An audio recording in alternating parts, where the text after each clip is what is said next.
अब आपको उस प्रधानमंत्री का चैप्टर दिखाते हैं जिसने 1-2 हजार नहीं, 1-2 लाख नहीं, 30 लाख भारतीयों की मौत पर मुहर लगा दी थी। और यह वो चैप्टर है जो बीबीसी को भी बताएगा कि नरसंहार होता क्या है।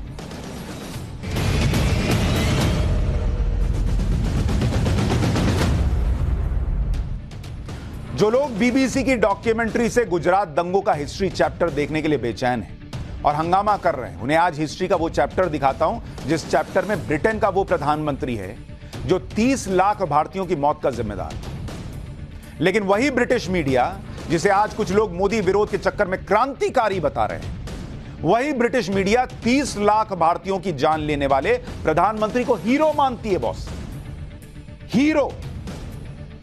जिस ब्रिटिश सरकार ने 200 साल तक भारत पर जबरदस्ती राज किया, लाखों भारतीयों को यातनाएं दी, जलियांवाला बाग कांड किया, निहत्थे लोगों को गोलियों से भून दिया, भारत को लूट लूट कर अपने खजाने भरे उस ब्रिटेन के भारत विरोधी लोग आज भारत को नरसंहार पर प्रवचन देंगे। आज इन लोगों को बताता हूं कि असली नरसंहार होता क्या है। 1943 में बंगाल में भीषण अकाल पड़ा था। पूरे राज्य में अनाज की भारी कमी हो गई, लोग भूख से मर रहे थे, बच्चों ने अपनी माओं की गोद में दम तोड़ दिया। इस त्रासदी में 30 लाख से ज्यादा लोग मारे गए, 30 लाख लोग मर गए। और इस घटना की, इस पूरी घटना के लिए एक आदमी जिम्मेदार माना जाता है और वो है ब्रिटेन के उस वक्त के प्रधानमंत्री विंस्टन चर्चिल, जिसको आप स्क्रीन पर देख रहे हैं। एक आदमी की वजह से 30 लाख भारतीय मर गए, बच्चे, महिलाएं, बूढ़े, बुजुर्ग सब मर गए इस विंस्टन चर्चिल की वजह से। और ये उसी ब्रिटिश मीडिया का हीरो है। और वो ब्रिटिश मीडिया जो ऐसे आदमी को हीरो मानती है जिसके ऊपर 30 लाख लोगों की जान लेने का दाग लगा हो, वो हमें ज्ञान देगी कि भारत में नरसंहार क्या हो रहा है। भारत के खिलाफ विंस्टन चर्चिल की नफरत और गलत नीतियों की वजह से बंगाल में अनाज की कमी हो गई, लाखों लोग मर गए। आज इसके पीछे की सच्चाई आपको बताता हूं उस वक्त क्या हुआ। बीबीसी वाले भाई लोग देखें, विंस्टन चर्चिल 1940 में ब्रिटेन के प्रधानमंत्री बने। इस समय दुनिया में दूसरा विश्व युद्ध चल रहा था, जिसकी वजह से ब्रिटेन की अर्थव्यवस्था पर बहुत बोझ बढ़ चुका था और इसकी पूर्ति भारत से की जा रही थी। युद्ध की वजह से भारत के अनाज को यूरोप के अलग अलग हिस्सों में भेजा जा रहा था।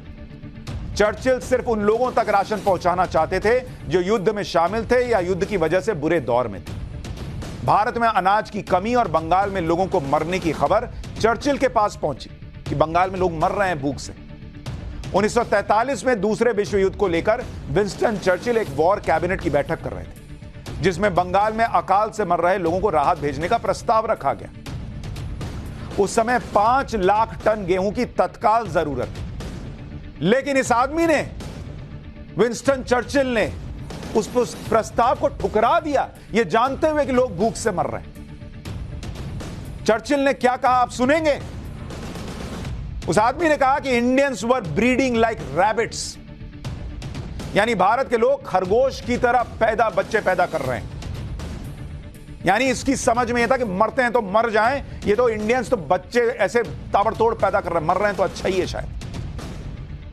भारत की बढ़ती आबादी इस अकाल के लिए जिम्मेदार है, इसको लगता था। बंगाल में भूख से मर रहे लोगों की मदद के लिए ऑस्ट्रेलिया और दूसरे देशों ने भारत में मदद करने की पेशकश दी, लेकिन चर्चिल ने मना कर दिया। इसके पीछे तर्क क्या दिया कि जापान इस खजाने को लूट सकता है। दूसरे विश्व युद्ध में बर्मा पर जापान ने कब्जा कर लिया था, इससे वहां से चावल की सप्लाई रुक गई। ब्रिटिश आर्मी ने चर्चिल के आदेश पर बंगाल में अपने लिए चावल की जमाखोरी कर ली। इन फैसलों की वजह से बंगाल में भीषण अकाल आया, जिसमें सरकारी कागजों के हिसाब से 15 लाख लोग मारे गए, जबकि यह आंकड़ा 30 से 45 लाख का था।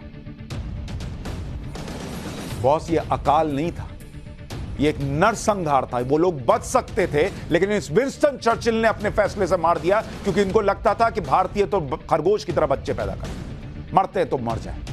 और वो ब्रिटिशर्स और वो बीबीसी हमको आकर ज्ञान देंगे कि नरसंहार क्या होता है।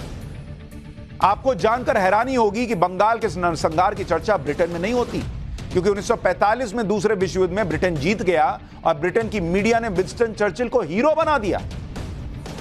30 लाख लोगों की मौत का जिम्मेदार ब्रिटेन का हीरो, और यह सिलसिला आज भी जारी है। आपको बीबीसी की एक खबर का टाइटल दिखाता हूं जिस पर लिखा है विंस्टन चर्चिल की नायक वाली छवि को भारतीय क्यों नहीं स्वीकार कर पाते? यह बीबीसी छाप रहा है और यहां हमको ज्ञान दे रहा है कि भारत में नरसंहार क्या होता है। अरे पहले अपना हेडलाइन ठीक करो यार। मार दिया इस आदमी ने 30 लाख भारतीयों को और कह रहे हो ये क्यों हम इसको हीरो नहीं मान पाते?